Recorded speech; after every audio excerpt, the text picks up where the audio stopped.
On va parler de la suite de nos pérégrinations dans cette Égypte exilique. La situation des Hébreux s'est détériorée énormément. Comme disait mon maître André Neher, les premiers camps de concentration de Memphis et de Luxor apparaissent en Égypte. Les Hébreux sont assujettis, c'est-à-dire qu'ils deviennent les objets de leur histoire, ils ne sont plus les maîtres d'œuvre de leur propre histoire. Les choses deviennent tellement difficiles que, vous vous rappelez, les Hébreux masculins vont décider de divorcer de leurs femmes parce qu'ils ne voient aucun intérêt à continuer à produire une pérennité, une engeance humaine quand la situation est tellement tragique et dramatique. Bien que faisons une différence entre tragédie et drame. Nous dirons quelquefois que dans la tragédie grecque, il est vrai que dans la tragédie grecque, c'est un drame qui se finit mal, alors que dans les drames, nous avons plus affaire à une tragédie qui se finirait bien. Alors nous parlerons de drame d'Égypte.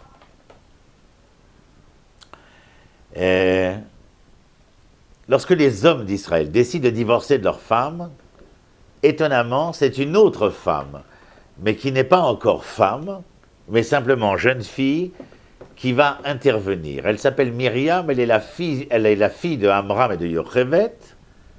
Elle vient voir son père, qui a donc divorcé de sa mère, mais qui, par la position sociale qui est la sienne, eh bien, a entériné une forme de vie que l'ensemble des Hébreux vont suivre. Et donc Myriam intervient auprès de son père en lui disant « Mais père, qu'avez-vous fait?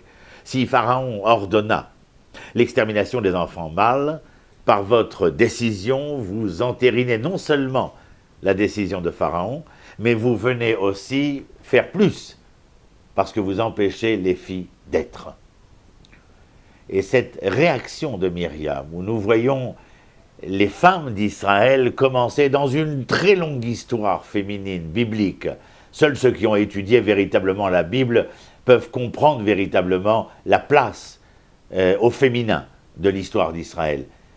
Elle commence bien avant Myriam, elle commence avec Sarah, Rivka, Rachel, Léa, comme nous en avons vu une partie. Mais ici, l'intervention est probante parce qu'elle se situe dans un monde concentrationnaire, avilissant, asservissant, et malgré cela, eh bien, nous voyons des femmes, et Myriam la première, intervenir et se mettre au travers de l'histoire pour essayer de faire embûche à cette histoire et de permettre à l'histoire d'Israël de se poursuivre.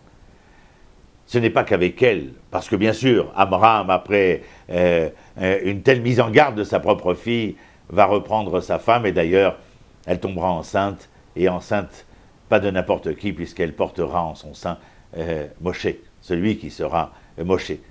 Myriam, d'ailleurs, continuera son œuvre tellement résistante, puisqu'elle sera celle qui portera Moshe sur les rives du Nil, qui verra le panier d'osier se faufiler entre les premières vagues de ce Nil jusqu'à ce qu'elles arrivent à une autre femme de l'histoire, qui ne porte pas n'importe quel nom, elle s'appelle Bithia. Certains diront qu'elle est, d'une certaine manière, la maison de l'Éternel ou bien la fille de l'Éternel. En tout état de cause, peu nous importe qu'elle soit la fille ou la maison de l'Éternel, elle prend cet enfant, Myriam intervient immédiatement, et là encore, elle donne un sens à l'histoire. Bithia, elle, finira dans les bras de Caleb Ben Yefouné parce qu'elle quittera l'Égypte pharaonique. Mais elle avait déjà marqué de son empreinte par sa manière de faire, en prenant cet enfant et en disant dans la maison de son père qu'elle allait à l'encontre du décret de son père. Ces deux femmes vont, par leur manière de faire, par leur manière de résister au pouvoir hégémonique de Pharaon, faire tendre l'histoire vers un devenir tant attendu. Pas seulement elles, les femmes d'Israël, elles également, en allant puiser de l'eau après le labeur de la journée, en ramenant les poissons de cette eau, en se regardant dans des miroirs pour se faire belle afin de pouvoir plaire à leurs hommes et accepter, faire valoir qu'il faille continuer à donner naissance, c'est-à-dire à assurer la pérennité d'être et de devenir d'Israël. Elles sont de véritables résistantes de l'histoire d'Israël.